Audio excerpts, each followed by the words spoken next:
ইষ্টপ্রাণ দাদা ও মায়েদের প্রত্যেককেই জানাই আমার আনন্দিত জয়গুরু।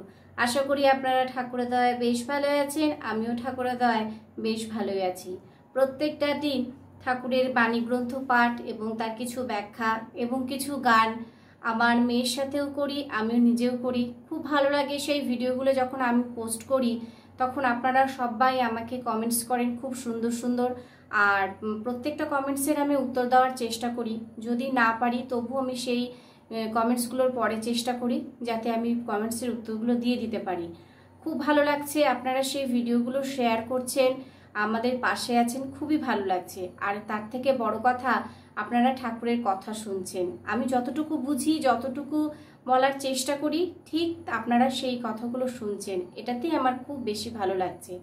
তো প্রত্যেকটা দিনের মতো আজও পরম প্রেমময় শ্রী শ্রী ঠাকুর অনুকূলচন্দ্রের নারী নীতি গ্রন্থ পাঠ করব এবং তার একটু ব্যাখ্যা করার চেষ্টা করব যতটুকু আমি বুঝি। আমি কিন্তু প্রত্যেকটা দিন আপনাদের একই কথাই বলি, যতটুকু আমি বুঝি ঠিক ততটুকুই আমি বলতে পারবো বা ততটুকুই আমি বলছি। এখানে যদি আমার কোনো ভুল ত্রুটি হয় অবশ্যই কমেন্টসের মাধ্যমে আমাকে জানাবেন, আমার তাহলে সেই বিষয়ে জানা থাকবে। আর আরেকটা কথা বলতে, যে প্রত্যেকেই ভিডিওটা স্কিপ করবে না, স্কিপ করলে সম্পূর্ণ কথাগুলো শোনা হবে না। তাই পুরো ভিডিওটা দেখে অবশ্যই আমাকে একটু কমেন্টস করে জানাবেন। তো শুরু করছি পরম প্রেমময় শ্রী শ্রী ঠাকুর অনুকূলচন্দ্রের নারী নীতি গ্রন্থ পাঠ ও তার ব্যাখ্যা। স্বামী প্রতিষ্ঠায় গুরুজন সেবা। ঠাকুর বলছেন, স্বামী প্রতিষ্ঠায় গুরুজন সেবা। স্বামীকে প্রতিষ্ঠা করে কি করে আমি গুরুজনকে সেবা করব, সেটাই তিনি ঠাকুর বলছেন। স্বামীর যদি উন্নতি বা প্রতিষ্ঠা চাও, আমরা প্রত্যেক মেয়েরা তো এখানে বলা যায় না, প্রত্যেক মায়েরাই বা স্ত্রীরাই চায় স্বামীর প্রতিষ্ঠা হোক, স্বামীর উন্নতি হোক, প্রত্যেককেই চায়। কিন্তু সেখানে আমাদের কি করণীয়, ঠাকুর আমাদের কি বলতে চাইছেন? স্বামীর যদি উন্নতি বা প্রতিষ্ঠা চাও, উন্নতি যদি চাই, প্রতিষ্ঠায় যদি চাই, তবে তোমার শ্বশুর শাশুড়ির সেবা হইতে কখনোই বিমুখ হইও না। আমরা কিন্তু কখনোই শ্বশুর শাশুড়ির সেবা করা থেকে কখনো কিন্তু মুখ ফেরাতে পারবো না, তাদের কিন্তু আমরা কখনো দূরে ঠেলে দিতে পারবো না। কারণ সবার আগে কিন্তু আমাদের শ্বশুর শাশুড়ি মাই, তারা এনেছেন পৃথিবীতে আমার স্বামীকে, তার ফলেই কিন্তু আমি আমার স্বামীকে পেয়েছি, তার আগে কিন্তু নয়। তাই ঠাকুর বলছেন, স্বামীর যদি উন্নতি বা প্রতিষ্ঠা চাও, তবে তোমার শ্বশুর শাশুড়ির সেবা হইতে কখনোই বিমুখ হইও না, কখনোই কিন্তু বিমুখ হওয়া যাবে না। কারণ তাহারা তাহাই যাহাদের হইতে তোমার স্বামী উদ্ভূত হইয়াছেন। যেই কথাটা আমি বলছিলাম, যে তাহারাই, আমার স্বামী কোথা থেকে এসেছেন? আমার স্বামী তো আর আকাশ থেকে এসে পড়েননি বা কেউ সৃষ্টি করেও দেননি। কারা সৃষ্টি করেছেন? আমার শ্বশুর শাশুড়ি মা। তাহলে তাদের কিন্তু কখনোই সেবা থেকে বিরত দূরে থাকা যাবে না, তাদের সেবা করতে হবে যদি আমার স্বামীর উন্নতি কিংবা প্রতিষ্ঠা আমরা চাই তাহলে। আর তাহারাই তাহার আদিম মঙ্গলকামী, তাহারা কিন্তু সবার আগে কিন্তু তাহারাই তার আদিম মঙ্গলকামী। তারা পিতামাতা, সেই পিতামাতা কিন্তু সবচেয়ে আদিম মঙ্গলকামী।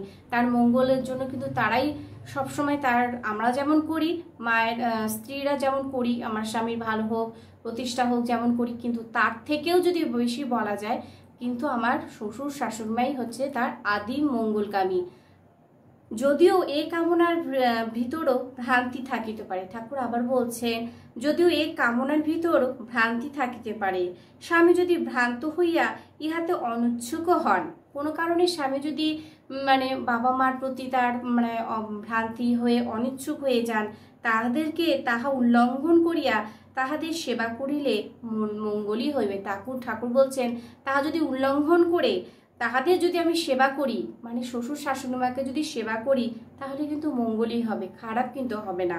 শ্বশুর যদি ভ্রষ্টাচার সম্পন্ন হন, ঠাকুর বলছেন শ্বশুর মশাই যদি ভ্রষ্টাচার সম্পন্ন হন, তথাপি তাহার সেবা বিমুখ হইও না। তার কিন্তু সেবা থেকে কখনো বিমুখ হতে বলেননি, সবসময় তাকে সেবাই করতে বলেছেন, বরং সাহচর্যায় বিরত থাকিও। দেখিবে মঙ্গলকেই উপঢৌকন পাবে, মঙ্গলই আমরা উপঢৌকন পাবো উপহারের স্বরূপ। জয়গুরু। প্রত্যেককে বাণী সংখ্যা 120। আমি যতটুকু বুঝলাম আপনাদের সেভাবে শেয়ার করলাম।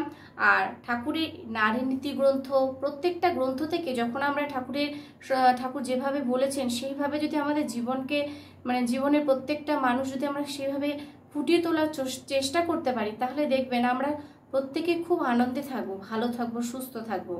আর ঠাকুর যা বলছেন নিজের জীবনে একটু একটু করে চেষ্টা করতে হবে, খুব আনন্দে থাকবেন। আমরাও যেমন আনন্দে পাচ্ছি, তেমনি আপনারাও সবাই মিলে ঠাকুরের কাজ করবেন, সবাইকে মিলেমিশে নিয়ে থাকবেন, যেভাবে বলছেন ঠাকুর যেভাবে বলছেন, দেখবেন খুব আনন্দ পাওয়া যায়। আর আমরা সেটা সম্ভব শুধুমাত্র ঠাকুরকে ধরলেই। ঠাকুর যা বলেছেন নিজের জীবনে ফুটিয়ে তুলতে পারবো ঠিক ঠাকুরকে ধরলেই। ঠাকুর যা যা বলছেন, যেভাবে বলছেন যদি করতে পারি, আমাদের এত প্রাপ্তি ঘটবে। শুধু প্রাপ্তি ঘটার জন্য যে ঠাকুরকে ধরা তা কিন্তু নয়, আমরা আশাই করতে পারবো না, ভাবতেই করতে পারবো না, ঠাকুর আমাদের দিয়ে ভরিয়ে দিয়েছেন, এই আর কি। জয়গুরু। সবাইকে ভালো থাকবেন, সুস্থ থাকবেন, ঠাকুরকে মাথায় নিয়ে চলবেন। আর যদি ভিডিওটা ভালো লেগে থাকে তাহলে অবশ্যই পাশে থাকবেন, লাইক কমেন্ট শেয়ার করবেন, সবার কাছে ঠাকুরের কথা পৌঁছে দিবেন। এটাই আপনাদের কাছে সবচেয়ে আমার বড় অনুরোধ। জয়গুরু। তো পরবর্তী আরেকটি ভিডিও নিয়ে আবার আপনাদের সাথে দেখা হচ্ছে। ততক্ষণ আপনারা সুস্থ থাকবেন, ভালো থাকবেন, ঠাকুরকে মাথায় নিয়ে চলবেন। জয়গুরু।